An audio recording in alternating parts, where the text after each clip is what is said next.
we were apparently a bit prophetic since we chose to do a Ritchie Torres story on the last show because it was revealed that Ritchie Torres has invested in a lot of the military-industrial complex arms dealer stocks while voting for arms shipment after arms shipment to Israel.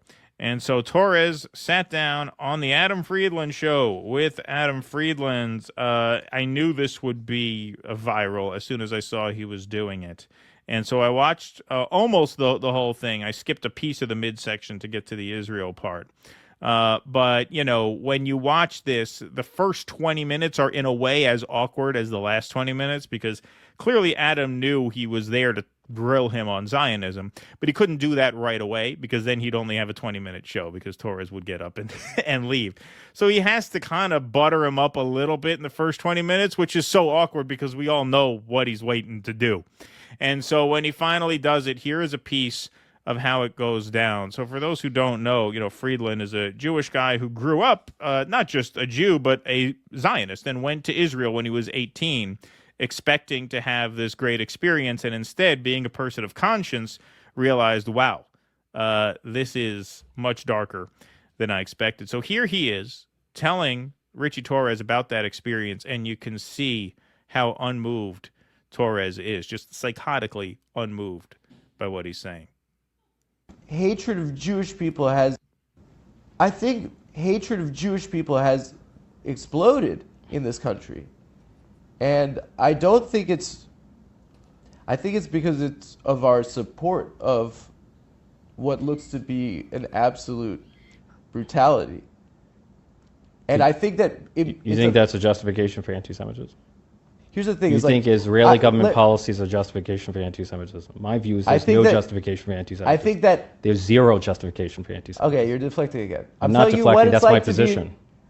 What does it look like to have a flag with a Jewish star and I'm Jewish? And for kids to be starving right now? And why is my government... I don't want to do this fight. Let's not do like a yelling at each other thing. I really just... For me, I had the experience of... It just sounds like you're justifying anti-Semitism, which making me feel... Are you crazy right now? Okay, so before this part of the conversation, Torres is telling a story, which I did not see covered anywhere, incidentally, of some campus protesters banging on the door of a Jewish restaurant while people were inside. Again, I didn't see any of this. You'd think I would, being as tuned in as I was. But that's what he is talking about. He's talking about cases where the protests get No. It turns out they were trying to get an order of matzah brie. Yeah, right. Yeah.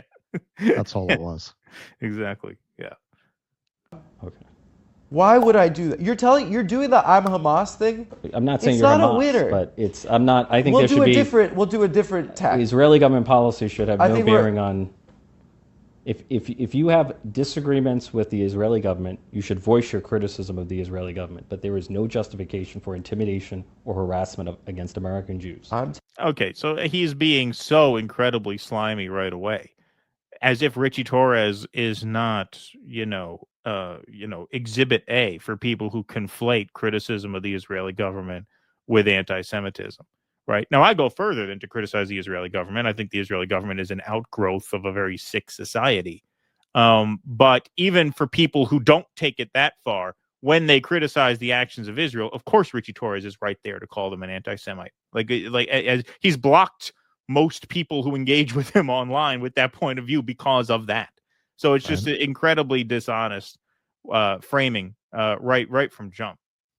I'm telling you as a Jew right now that we are receiving a lot more hate because of what the people with a flag that has a Jewish star on are doing to other people right now. I'm telling you, as a Jewish person, how painful it is for us to say, and it hurts my stomach to say this, so you're going to say, I disagree, that this is a genocide. And that hurts to say that a Jew could do that. It hurts because we grew up with learning about what hatred is. We grew up learning about this.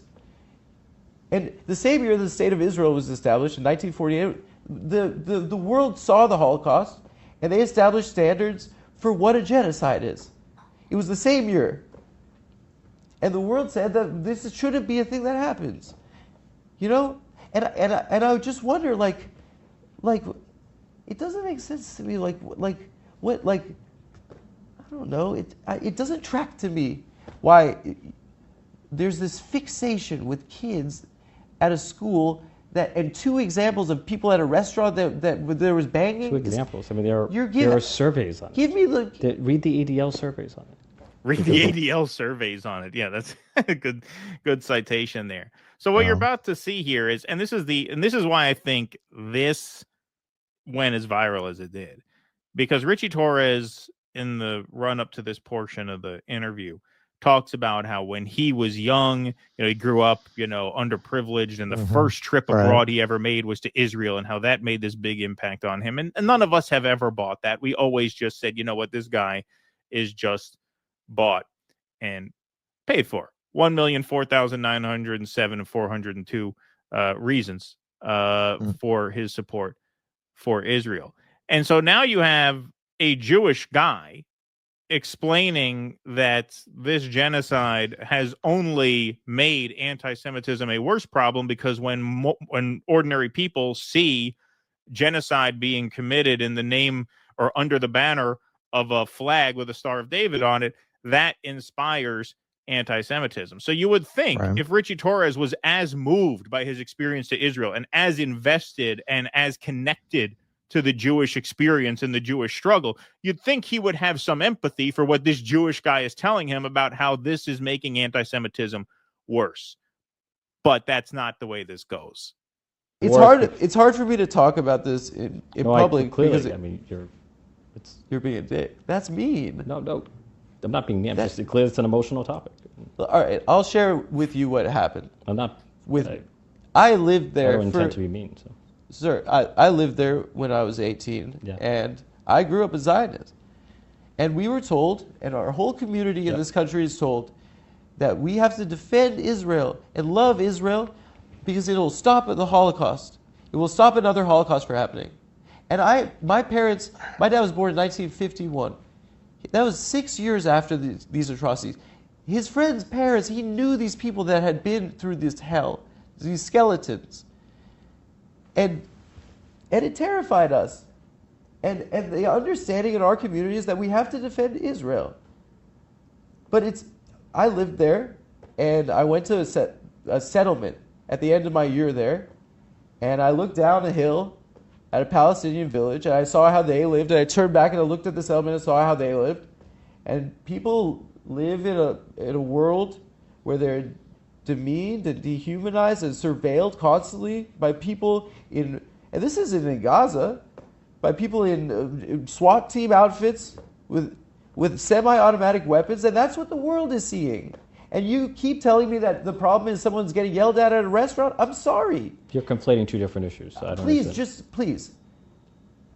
Me saying this to you right now will hurt people in my own family, okay? Because this is a very important thing to us. And the fact that I still fucking care about being Jewish is embarrassing. I should just be a guy. But this feels like a stain on our history. And it feels like it's changed what being Jewish is. Because what being Jewish isn't Israel. Judaism has existed for 4,000 years. This is a country for 75 years. Exactly. And you could see how cornered Torres feels by that.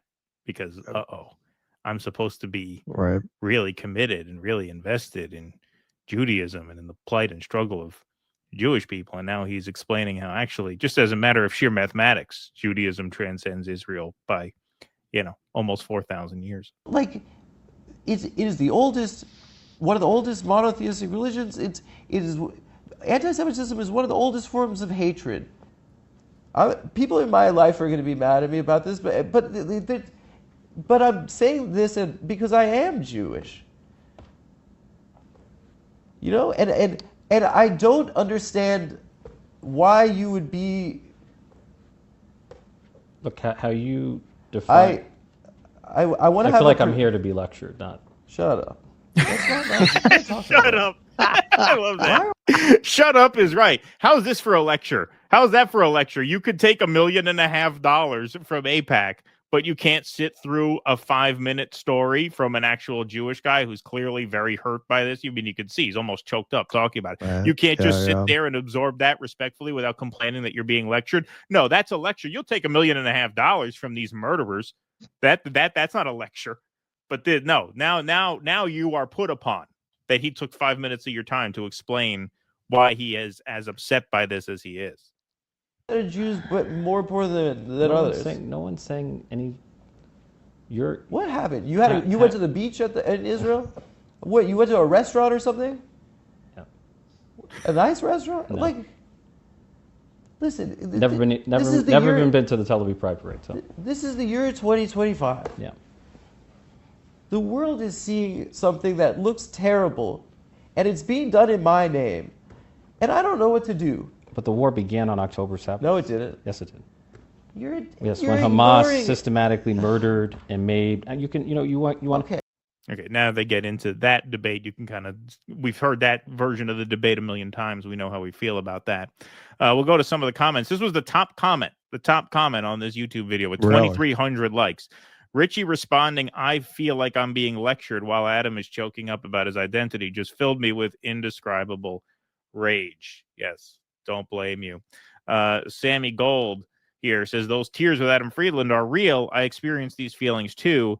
Thousands of other young Jews feel the same. Despicable that the only place we see these feelings explicated is in a comedy show hosted by a dude from a podcast named Cumtown." That's right. JB says, "Ritchie Torres is so drunk off that Zionist cash that he can't see straight. His heart won't allow it. This guy is basically talking to a genocide-supporting brick wall." Exactly. Cassie Pritchard says, "This is so effective because I think it's how so many of us wish we could talk to the people in charge, not through the protocol and artificiality of interview or debate, but with an honest, baffled plea to exhibit some humanity. Just be a fucking human, man." And Torres refuses. Exactly. This went so bad that Friedland couldn't even find a wrap point to end the interview. They just had to say, "You know what? This isn't working. Let's stop." And then afterwards, they kept the cameras rolling. And on top of all this, Torres complains that he was sandbagged into talking about this. So let's take a clip of this. This is from the very end. This is exhausting. Why are we still having this interview? This is exhausting. I'm sweating. We can end the interview. The AC's on. I'm just trying to find a button to shake your hand, dude. I don't want to fucking do this. Dude, we could have talked about so much other shit. No, I think you had an agenda to speak about this. I didn't have an agenda. I really did. It's your... I think you had an agenda. I don't want to fucking do this. Dude, we could have talked about so much other shit. No, I think you had an agenda to speak about this. I didn't have an agenda. I really did. It's your number one topic. It's not my number one topic. It's just not. It is your... It's not my number one topic. It's not not what my I saw. Well, then I'm happy that I was not elected on Israel. You don't get elected in the South Bronx and the I'm Northeast not Bronx. trying to make you feel bad or like. No, but I just don't think you know what you're talking about. He doesn't think he knows what he's talking about. The Jewish guy who grew up a Zionist and then went to Israel and deprogrammed himself through his own experience. He doesn't know what he's talking about. You, Ritchie Torres, who went there once as a teenager, I guess, or however old you were, and then got bribed into supporting Israel. No, you know what you're talking about. He doesn't know what he's talking about. That's what a slimeball Ritchie Torres is. That he can look at a guy like that, telling a story like that, and not only be unmoved, but to complain he's being lectured and then bitch at him for bringing it up after the interview. I feel you had an agenda to bring this up. What, you're not allowed to question someone's support for Israel, especially in the context of it coming out. I don't know when they recorded this. Maybe it was before it came out, that the guy was investing in the military-industrial complex while voting to send arms to Israel. Well, this is a nice bump for our friend Jose Vega, who's running against Ritchie Torres, that this went viral right now on the heels of that expose about his investments in, I think it was Northrop Grumman and maybe one other. But yeah, that's who he is. That's who he is. You know, everything we see from him just confirms our initial take, which is that this guy knows nothing or cares nothing about what he speaks. He only knows and cares who pays him. And that to me is evidence to support that theory. Yeah, this is not an argument for rich people in government. But it is a sad fact of politics in a society where getting into public office is so dependent on getting enormous amounts of money from people. Very often, the people who are not of the standard straight white guy identity group, they're very often the most corrupt, because how do you get that access to that money without being servile to somebody who sees you as a good avatar for their agenda? This is why there are plenty of great black women in this country. So why do you end up with Kamala Harris? That's why. Because only somebody like that would get the funding and the backing. Nobody with integrity is going to get that support coming from that background. I remember people very often, when Hillary was running against Bernie, would get very angry and say, well, she can't act like that. A woman can't act like that. Now, first of all, I think that's a terrible argument to make, because you're saying that women can't have integrity in politics. But there is an underlying truth to what they're saying, that people who are not of the standard issue straight white male identity, they're almost the most corruptible. And this is the whole Democratic Party's uh, status quo, really, particularly over the last couple decades, and particularly over the last decade, is to hide behind these people's identities. They love a guy like Obama, man. Then they can, Citibank can pick his cabinet, and then they can call you a racist if you say anything about it. So you look at a guy, your mute is on. You look at a guy like Ritchie Torres, coming from the projects in the Bronx. Would have been very hard, if not impossible, maybe even almost impossible, for him to come out of that background and get where he got without some kind of patron. And the easiest patron to get is AIPAC, man. AIPAC will throw money pretty much at anybody who runs cover for them. Black Puerto Rican gay dude, that fits their whole agenda of, look, you go to Israel, you can fuck a guy in the alley, nobody cares. We are so liberal and Western, not like the Arab country. They throw you off a building if you fuck your boyfriend in the alley. Yeah. Yeah, exactly. And Nick was talking about this too, on RBN, that the system kind of filters out people with integrity because they don't get that hand up, and people from communities who disproportionately need a hand up into that world, or an inroad into that world, they don't get that arm extended to them unless they give a lot up. Unless that, right. And the argument with Hillary Clinton about a woman, well, she has to act that way, she's a woman. Okay, so what kind of feminist statement is it to say that a woman cannot become president unless they mimic all the worst qualities of men? They have to be more warlike than the man to prove that they're more manly than a man. Okay, well, at that point, then what is feminist about this? How is this a victory for women if you have to imitate the worst qualities of the opposite sex in order to gain power? Right? At that point, it's no longer a feminist victory. Yeah, and you also have to remember that argument is often made broadly about all identity groups that are not like straight white men. But it's a really undermining argument to make, because you're basically saying vote for these people on principle, but you're going to get a bad outcome because they can't afford to actually take stands.